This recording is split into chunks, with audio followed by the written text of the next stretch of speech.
হাগ্ৰাম নাঙৰ এই পিকনিক স্পটটো আজি অলপ আগতে আমি উদ্ঘাটন কৰিলোঁ।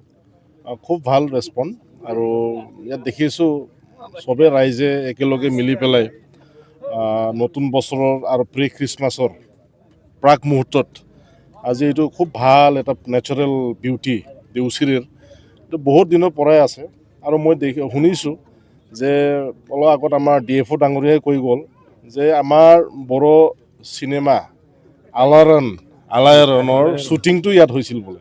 তাৰমানে এইটো এটা আমাৰ কাৰণে ঐতিহাসিক এটা স্পট বুলি ক'ব পাৰি। সেইকাৰণে মই ফিল কৰিছোঁ 1968 যিটো নেকি ফিল্ম প্ৰডাকশ্যনৰ সেই তেতিয়াৰ ফিল্ম যদি ইয়াত শ্বুটিং হৈছে তো তেতিয়াই সেই সময়তে আমাৰ মানুহবিলাকে যে দেউচিৰিৰ বিউটিটো ধৰিব পাৰিছিলে।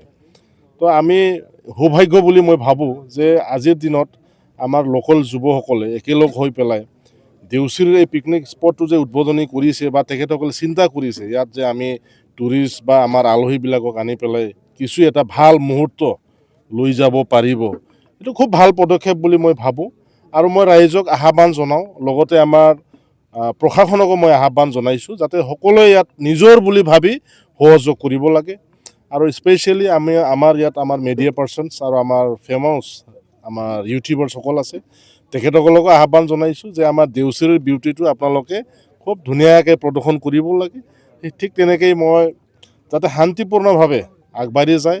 আমাৰ মাননীয় শ্ৰীযুত হাগ্ৰামা মহিলাৰী ছাৰৰ এতিয়া চৰকাৰ BPF দলৰ চৰকাৰ আছে, BTCৰ চৰকাৰ। ইয়াত কোনো হুলস্থুলীয়া বা অশান্তিকৰ পৰিৱেশ কেতিয়াও আমি হ'ব নিদিওঁ। আমি শান্তি প্ৰগতি আৰু একতাক আমি লক্ষ্য উদ্দেশ্য লৈ পেলাই মাননীয় শ্ৰীযুত হাগ্ৰামা মহিলাৰী ছাৰৰ নেতৃত্বত আজি BTC অথবা বড়োলেণ্ড অঞ্চলটোক আমি শান্তিপূৰ্ণভাৱে আমি আগুৱাই লৈ যাব বুলি মই আশা ৰাখিছোঁ। ধন্যবাদ। बे गुवार संसारानो मोनसे पिकनिक स्पट। भगबाना बे गुवार संसारखौ मोनसे पिकनिक स्पट बादि बानायना होदों। दा दिनै बे गुवार संसारनि पिकनिक स्पटनि मोनसे बाहागोखौ दिनै जोङो बेखेवनो फैदों। दा बियो जोंनि थाखाय माने सब गोजोनथाव खोथा। जोङो बे गुवार संसाराव पिकनिक जानो बयबो फैदों सुबुं माहारिया। बावहाय जोङो आब्रुथियै जोङो पिकनिकखौ जानांगोन आरो बे पिकनिकखौ जाखांनायनि उनाव जों गावबा गाव न'आव थांफिनजोबगोन। बेनो जोंनि बे संसारनि मोनसे नियम। दा बे नियमखौ मानिनानै जोङो दिनैनि बे खनासे दाउस्रि ओनसोलनि बे खनासे पिकनिक स्पटआवबो जों बेबादिनो सोलिनांगोन आरो आसा खालामो डिसिप्लिनै बे पिकनिक स्पटआ सोलिगोन आरो खाथिनि रायजो राजा जायफोरनाखि कमिटि बिथांमोनहा एसे आरजिनो हागोन। बावहाय गोदो मा दंमोन, बे ओनसोलाव बे जायगायावनो गोदो 1986आव आलायारननि शुटिं जादोंमोन।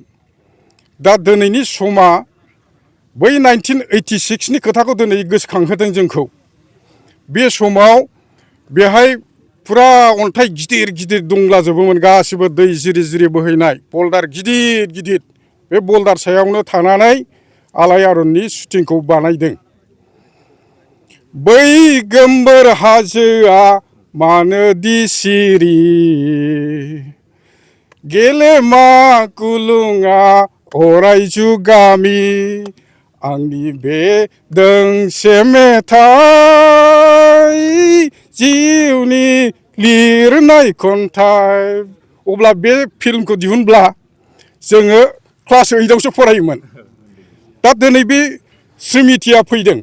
बै गोजौ हाजोआ, बै गोमबोर हाजोआ मानोदि सिरि, बे थारमाने गोजौ हाजोआ जाहैदों स्रिमिथि, मानसिनि मेम'रि। दा मेम'रिया जोंनाव दिनै जाखांफैफिनदों। दा बे ओनसोलखौ जाहाथे नोंथांमोना मोजाङै बिफां लाइफां गायनानै बेखौ मिथिंगाजों समायनाय खालामनानै आरो माने पिकनिक स्पटखौ साबसिन खालामो, बेखौनो आसा लानाय जाबाय। नोंथांमोननि भबिष्यता जाहाथे मोजां जायो। बयबो खाथि खालानि मानसिफोरा माने बेबादि पिकनिक स्पट इक' टुरिजिम बानायनानै जाहाथे मोनसे माने लाइभलिहुडनि बा आर्निं सर्सनि खामानिखौ मावनो हायो, बेखौनो आसा थिबाय। आरो बयबो माने जायफोरनाखि लावखार ओंखाम जाग्रा बिथांमोनहा जाहाथे बे जारिमिनारि, थारमाने बै 1986निफ्रायनो बाहाय पिकनिक जाबोदों मानसिफ्रा, नङाब्ला बाहाय मानो शुटिं खालामफैयामोन। साल बिफां दंमोन बे सेर सेर ओरै एकदम ओमफ्राय बल्डार गिदिर गिदिर दै जिरि जिरि बेसेबां समायनामोन दा 1986नि सिगांनिफ्रायनो पिकनिक जाबोयै जाबोयै जाबोनाय बे जायगाया दिनै पिकनिक स्पट महरै माने बेखेवजानोसै दा ओंखायनो गासै रायजो राजाफोरखौ खाथि खालानि रायजो राजाफोरखौबो बावहाय बोथोराव खेबसे माने पिकनिक जानो फैनानै रंजाफैयोब्ला बाहाय गोजोननायखौ लानो हागोन होननानै आं आसा खालामो। जोङो मोनसे खोथा खोनायो सार मानसिफोरनि खुगा खुगा जे नैबे जायगाया नैबे थावनिया जाहैबाय सिखना जोहोलावनि मोनसे जारिमिनारि मोनसे जायगा होननानै बिथांनि बिमा जायखौ बुङो दाउस्रि होननानै दा बिनि सायाव सारा सुंद'यै माबा मोनसे मिथियो नामा? सिखना जोहोलावाथ' जोंनि जारिमिनारि बिर जोहोलाव बर' हारिनि जाय माने जायनि गोहो बोलोखौ नुनानै भुटान राजाया फसन्द खालामनानै भुटान राजाया बे ओनसोलखौ खुंनो थाखाय सिखना जोहोलावनो दायथ' होदोंमोन। बेवहाय खुगा खुगा सोलिबोनाय जानाखि सल' बा जारिमिन बे हिसाबै बे ओनसोलावनो माने सिखना जोहोलावनि बिमाया थायोमोन आरो बिनि मुङा दाउस्रि होननानै मिथियोमोन आरो बे हाब्राङा बेसेबा गोजौ गोजौमोन गोदोहाय बे गोजौ गोजौ हाब्राङाव माने दाउस्रिफ्रा बासा लायोमोन ओंखायनो बे हाब्रांनि दन्दराव दाउस्रि बासा लाग्रा जायगाखाय बेखौ देवस्रि बा दाउस्रि होननानै बुंनाय जायो दिनैबो बे नामानो दङ।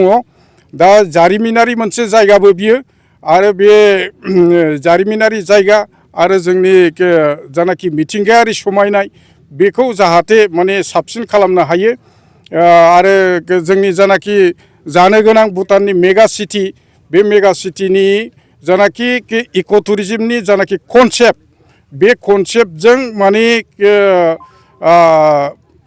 लोगो लोगोनो जोंनियाबो डेभेलप जाफाथों बिसोरजों समान समान माने फेर मारिनानै जोंनि जायगायाबो इक' टुरिजिमनि थाखाय डेभेलप जाफाथों समायना जाफाथों बेखौनो आसा थिबाय। दा जिखि जाया दिनैनि बे बेखेवनायनि हाबाफारिया जाहाथे मोजाङै मोजां जालाङो आरो बयबो जाहाथे कअपारेसन होयो बयखौबो माने खावलायनाय थाबाय दिनैनिफ्राय बोथोर जोबजासिम जानुवारि जोबजासिम जाहाथे बियो जोंनि डिपार्टमेन्टनि SOPखौ मानिनानै जाहाथे मोजाङै सोलियो बेखौनो